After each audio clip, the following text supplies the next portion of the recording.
So I'd like to talk a little bit about how stress can impact us from a neuroscience perspective. Research tells us that we all experience stress as a continuum. And even in the face of the same stress, different people can be at different places along that continuum. Now, this stress continuum was first described by researchers that were studying workers that work in very high risk and high stress professions, things like the military and firefighters and frontline healthcare workers. And during times of crisis, this would also include anyone who is providing essential services to the rest of the community, where they're putting themselves at risk for the good of other people. And what the researchers noticed was that workers can be in one of four different stress states, starting from the lowest stress state, which is colored green here, to the highest stress state, which is colored red. But we now know that this is not just limited to workers in high stress, high risk professions. Workers in all industries can experience these four stress states. And this stress continuum is not just limited during times of crisis. It actually happens all the time. So what I'm about to describe to you is just as true for everyone here on the webinar as it's true for ER doctors who are working on their patients. In the green state, we're in what I would refer to as the of stress, because this is where we don't have so little going on that we feel bored and apathetic at work, but we don't have so much going on either that we feel overwhelmed.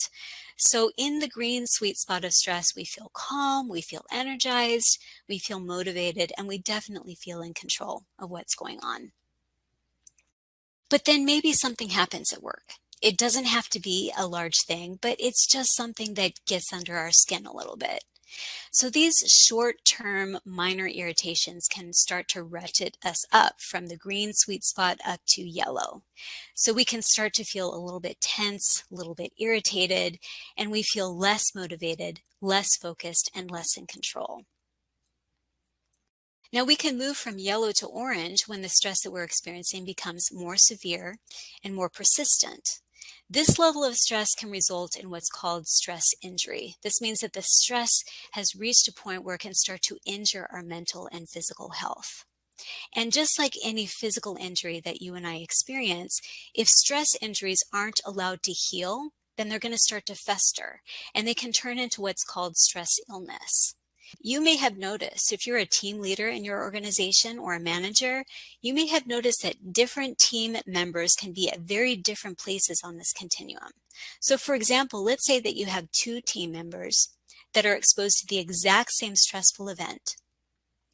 And the first one zips really quickly through these four stress states and lands in the red zone in just a matter, it seems, of hours or days. But the second team member actually moves much slower and maybe never even reaches the red zone. Maybe they stayed down in the green or yellow zone. And the question that researchers like to ask is, well, what makes the difference between these two individuals? And there's actually decades of stress research that points out possible differences between the two. The first person may have a different history of stress, for example. They may have different genetics. They may have a different stress hormone profile. They might have different psychological or personality traits that, compared to the first person, that changes the way that stress impacts them. And the point is that all of these vulnerabilities can build and play off of each other. And together they can create a precarious imbalance that can tip the mind into stress injury first and later on into stress illnesses like depression or anxiety. Now, in relation to the first person, the second person may have fewer or maybe none of the same vulnerabilities. They may have either been born more resilient to stress, or they may have had more opportunity over the course of their lifetime to develop characteristics of resilience. And this leads me to a major point that I would want to make to leaders or managers that have joined the webinar today.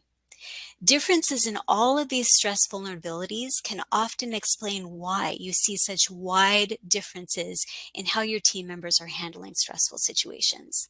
And so to provide the right support, you have to know your team members. You need to know what green looks like for each team member, and perhaps a little bit about what vulnerabilities might be accelerating their progression to red.